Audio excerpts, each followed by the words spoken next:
У этих продуктов истек срок годности. Кстати, вот как интересно определяют срок годности у сыра, а? Мага да ушул суроо кызык. Бирок бүгүн мөөнөтү өтүп кеткен сыр тууралуу эмес, мөөнөтү өтүп кеткен биздин депутаттар жана жаңыларын шайлоо жөнүндө кеп кылабыз. Анткени жаңы жогорку кеңешти шайлоо күнү белгиленди. Ал качан өтөт, кимдер жана кандай тартипте шайлана алат? Саламатсызбы? Азыркы чакырылыштын депутаттары 5 жылга шайланышкан, бирок көгөрүп отуруп 6 жыл отурушту. Азыр дагы деле отурушат. Булар деги качан кетишет деп аттык эле, кетишет экен жакында. Наконец-то дождались. 28 ноябрь жогорку кеңештин депутаттарын шайлоо күнү деп белгиленди. Тийиштүү жарлыкка президент Садыр Жапаров кол койду деп билдирет мамлекет башчысынын басма сөз кызматы. Шайлоого катышуу ниетин билдирген партиялар 20дан ашты. Парламент 30 орунга кыскарды. Конституцияга ылайык мурдагыдай 120 эмес 90 депутат болот. Ананда талапкерлердин жаш курагы жогорулады. Мурда 21 жашка чыккан жаран депутат болуп шайланууга укугу болсо, бул жолу талапкер 25 жашта болушу керек. Эми шайлоо кандай өтөт? Маселен, бул жолу аралаш шайлоо системасы менен өткөнү жатат. Бир бөлүгү пропорционалдык, бир бөлүгү мажоритардык тутум боюнча. Тагыраагы 54 пропорционалдык партиялык тизме менен 36 мажоритардык бир округтуу шайлоо системасы менен шайланышат. Алгач 35 жана 55 деген цифра айтылган болчу. 35-ке 55-ти. Исходя из чего кабыл алдыңыздар? Ошондой мыйзамга сунуштап атасыздар. 35 деген цифра, 55 деген цифра кайсыл жактан чыкты?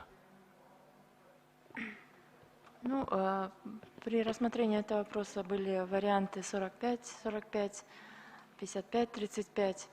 Мы просто смотрели из практики из других стран и исходя из баланса, да, то есть хотелось сохранить имеющиеся определенные достижения и условия для партийного развития тоже.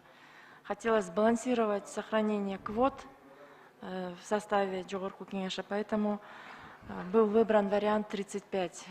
Смотрели практику других стран тоже. Бул жерде ошол эле учурда одномандатныйлар боло турган болсо, партийный боло турган болсо, кайсылдыр бир райондордун өкүлдөрү, эл өкүлдөрү жок болуп калат деп атат. Ушундай риск бар да. Жок, 35 округтан сөзсүз түрдө бир өкүл болот бул система менен. Бирок райондор боюнча кыйын, азыр деле жок.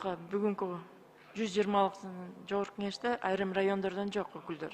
Белгилей кетсем, Кыргызстанда 44 район бар. Бирок сунушталган мыйзам боюнча 36 округка бөлүп атышат. Округтар географиялык шартына же административдик бөлүнүшүнө карап эмес, шайлоочунун санына жараша бөлүштүрүлүп жатыптыр. Жалпы 3 миллион 600 миң шайлоочуну алганда 103төн болуп калат экен бир округка. Мындай аймактык өкүлчүлүк баланстуу камсыздалат экен. Ошондо бир округка 100 миңдин тегерегинде шайлоочу болот окшойт. Бирок айрым райондордун калкынын саны 100 миңге жетпей, кээ бирөөнүкү ашып калса кандай болот деген суроо туулат. Андай учурда бирине бирин кошуп, бөлчүсүн бөлүп, округтардын картасын иштеп чыккан жумушчу топто бир канча мисалдар бар экен. Талас облусу 2 мандаттуу округ болуп атат. Ар бирине 81 миңден шайлоочу туура келет. Андыктан Талас шаары, Талас району жана Бакай Ата районунун жарымы бир округ болгону турат. Бакай Атанын калган жарымы Кара Буура жана Манас районуна кошулат. Мисалы Ысык көлдө Түп районун бөлүш керек деген сөздөр болууда. Ал эми Оштогу Ноокат районунда 2 шайлоо округу түзүлүп, ага Араван районунун Телман айылы кошулсун деген сунушта болду. Шайлоо округтарын түзүүдө мамлекеттик мекемелерден, жергиликтүү бийликтин пикири эске алынып жатат. Жалпылап алганда кээ бир райондор сөзсүз түрдө бөлүнөт. Анткени ар бир райондо 100 миңден шайлоочу жок да. Кыскасы каша болот окшойт. Ананда ар бир облуска канчадан мандат тиери да анык болуп калыптыр. Шайлоочунун санына жараша каралат экен.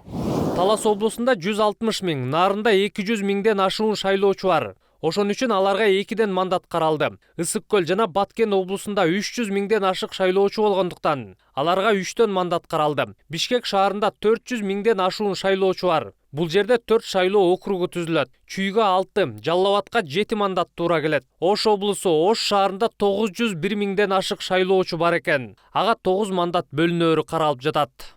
Бул жолку мажоритардык система менен депутаттарды шайлоодо экинчи тур деген болбойт. Мурда талапкер жалпы шайлоочулардын 50% добушун алыш керек деген норма бар болчу. Эгерде талапкерлер бул чектен ашпаса, анда эң көп алган 2 талапкер экинчи турга өтүп келген.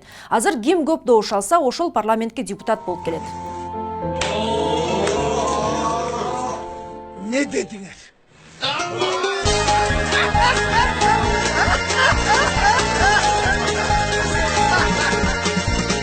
5 жылда bir келген бақытымды, сен үшін барсын шаштымбы, чыдабай баратам, чыдабай сүйүнүп, чын эле мен сени таптымбы. Бул ырды Күмөндөр Абылов келтирер дагы. Эми партиялык тизме боюнча шайлоо мурдагыдай эле болот. Саясий партия 7% босогон эмес, 5%дан өтсө парламенттен орун алат. Бул аралаш система болбойт. Жалаң олигархтар, бандиттер келип, жаштар аялдардын парламентке келүүсүнө кыйын болот дегендер да четтен чыгат. Мен оюм партиялык системада байлар, лидер партиялар келет. Ошондой эле адлан мандаттыйда байлар келет да. Жаштар келе албайт бул жерде. Сиз шайлоону түшүнгөн адам катары келечекте ушул мыйзам менен парламентте таза шайлоо жана ушу жакшы болот деп ойлойсузбу? Кепилдик бере аласызбы ушу?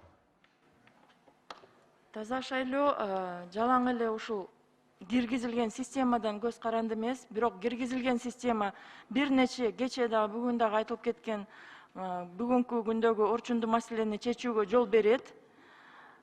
Бирок жалпысынан таза шайлоо ошол процесс, ошол шайлоого катышкан бардык субъектлеринин көз каранды. Укуктук системасы бир негиз болуп берет, а реалдуу практикалык процесс катышкан субъектлеринин көз каранды. Анын ичинде мамлекет, комиссиялар, талапкерлер, партиялар, шайлоочулар. Рахмат. Кийинки сөз Момбеков Рыскелди Чыныбековичке берилет. Рахмат, урматтуу төрага, урматтуу Нуржан Кармабековна. Мен сиздин кечеги баяндамаңызды угуп, анан кече бүгүн депутаттардын берген суроолоруна жооңузду угуп ынандым да. Бул мыйзамга сиздин таптакыр эле тиешеңиз жок экен. Сиз аралашкан эмес экенсиз. Сиз суроолорго жооп да бере албай атасыз. Анан айтып атпайсызбы, элдин талабы эске алынды, коомчулуктун пикири эске алынды деп. Кайсы элдин талабы эске алынды? Өткөн 4-октябрдагы шайлоолордо 5-октябрда чыккан элдин, жаштардын 20 000, 50 000 жаштардын кайсы талабын эске алдыңыз, айтыңызчы. Эмне деген талапты койду эле? Элдер аянтта турганда силер калчылдап отургансыңар. Рыскелди Чыныбекович, биринчи талап бул эмне үчүн шайлоого катышуу үчүн партия аркылуу гана кириш керек талапкерлер. Эмнеге көз карандысыз мындай чыныгы лидерлер, татыктуу жарандар шайлоого катыша албайт. Эмне үчүн партиялардын монополиясы бар. Бул талап баарыбызга эле белгилүү. Андай талап болгон эмес. Эки гана нерсеге каршы чыккан эл. Административдик и финансылык ресурстарга. Акчасы добуш сатып алууга. А силер кайта бүгүн жол ачып атпайсыңарбы? 35 аймак бөлүп койдуңар, 35 каймактар келсин деп койдуңар. Жалаң байманаттарды келтирип атпайсыңарбы кайта? Ушолбу силердин реформаңар. Ушолбу силер ушол үмүт деген мала өлдү. Үмүт акталбай өлүп калды. Ошону арбагында ойлоп койбойсуңарбы? Азыр мына мыйзамдап келдиңер, капка салган швегедей кылып туруп. Бул иштебейт. Бул резолюция, мыйзам эмес, мен окудум. А резолюция менен революциянын тамгасы бир эле тамга. Силер кайта татаалдаштырып келбедиңерби? Жаштар келбейт. Аянтка чыккандардын баардыгы жаштар болгон. Буларга базаркондор келет, банкирлер келет, бандиттер келет, олигархтар келет. Башка ким келет? Кантип келет? Ушул мыйзам менен. Мажоритардык системаны киргизүү бул артка кетүү дегендер да жок эмес. Алардын сунушу партиялык системаны калтырып, бирок ошол партиянын тизмесиндеги талапкерлерге добуш берүү тутумун киргизүү. Бул өз кезегинде партиянын көйнөгүн жамынып алып келген олигарх бандиттерди иргеп, жаштардын келүүсүн шарттамак деген ойдо. Айтмакчы, бул преференциалдык система президентке да сунушталган, бирок көрүп турганыбыздай колдоо тапкан эмес окшойт. Ушуну менен жыйынтыктайм, саламатта туруңуз.